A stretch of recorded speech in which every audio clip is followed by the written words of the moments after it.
ರಾಜಧಾನಿ ಬೆಂಗಳೂರಿನ ಅಭಿವೃದ್ಧಿ ಮರೆತ ರಾಜ್ಯ ಕಾಂಗ್ರೆಸ್ ಸರ್ಕಾರದ ದೂರಾಡಳಿತದ ವಿರುದ್ಧ ಇಂದು ಬೆಂಗಳೂರಿನ ಸ್ವಾತಂತ್ರ್ಯ ಉದ್ಯಾನವನದಲ್ಲಿ ಬೃಹತ್ ಪ್ರತಿಭಟನೆ ನಡೆಯಿತು. ಪ್ರತಿಭಟನೆಯಲ್ಲಿ ಮಾಜಿ ಮುಖ್ಯಮಂತ್ರಿಗಳಾದ ಸದಾನಂದ ಗೌಡ, ಪ್ರತಿಪಕ್ಷ ನಾಯಕರಾದ ಆರ್ ಅಶೋಕ್, ಮಾಜಿ ಸಚಿವರುಗಳಾದ ಅಶ್ವಥ್ ನಾರಾಯಣ್, ಕೆ ಗೋಪಾಲಯ್ಯ, ಮುನಿರತ್ನ, ರಾಜ್ಯ ಮುಖ್ಯ ವಕ್ತಾರರಾದ ಶ್ರೀ ಅಶ್ವಥ್ ನಾರಾಯಣ್, ಬೆಂಗಳೂರು ಉತ್ತರ ಜಿಲ್ಲಾಧ್ಯಕ್ಷರಾದ ಶ್ರೀ ಎಸ್ ಹರೀಶ್, ಬೆಂಗಳೂರು ಕೇಂದ್ರ ಜಿಲ್ಲಾಧ್ಯಕ್ಷರಾದ ಶ್ರೀ ಸಪ್ತಗಿರಿಗೌಡ, ಬೆಂಗಳೂರು ದಕ್ಷಿಣ ಜಿಲ್ಲಾಧ್ಯಕ್ಷರು, ಶಾಸಕರು, ವಿಧಾನ ಪರಿಷತ್ ಸದಸ್ಯರು, ಬಿಬಿಎಂಪಿ ಮಾಜಿ ಸದಸ್ಯರು, ಪಕ್ಷದ ಪದಾಧಿಕಾರಿಗಳು ಮತ್ತು ಪ್ರಮುಖರು ಉಪಸ್ಥಿತರಿದ್ದರು.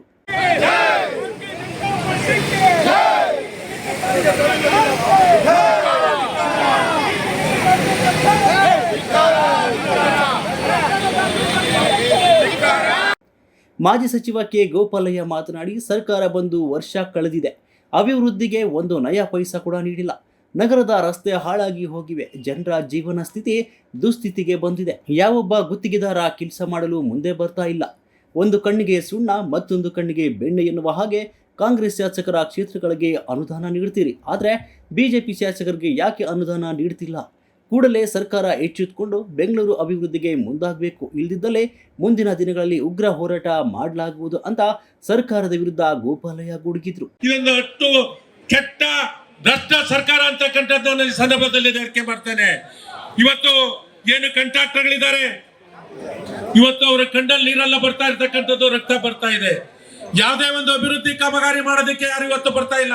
ಆ ಪರಿಸ್ಥಿತಿ ನಿರ್ಮಾಣ ಆಗಿದೆ. ನೀವು ಒಂದ್ ಕೈಗೆ ಸುಣ್ಣವನ್ನ ಕೊಡ್ತಕ್ಕಂಥದ್ದು, ಒಂದ್ ಕೈಗೆ ಬೆಣ್ಣೆಯನ್ನ ಕೊಡ್ತಕ್ಕಂಥದ್ದು, ತಾವೇನ್ ಮಾಡ್ತಾ ಇದ್ದೀರಾ?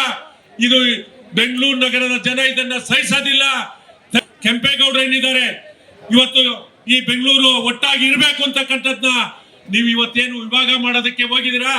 ಬೆಂಗಳೂರು ಪಕ್ಷದ ನಮ್ಮ ಮುಖಂಡಗಳು, ಕಾರ್ಯಕರ್ತರುಗಳು ನಾವು ನಡೀತೀವಿ, ತಕ್ಷಣ ಚುನಾವಣೆ ಮಾಡ್ಲಿ ಅಂತ ಅನ್ಬಿಟ್ಟು ಆಗ್ರಹ ಮಾಡ್ತೇನೆ.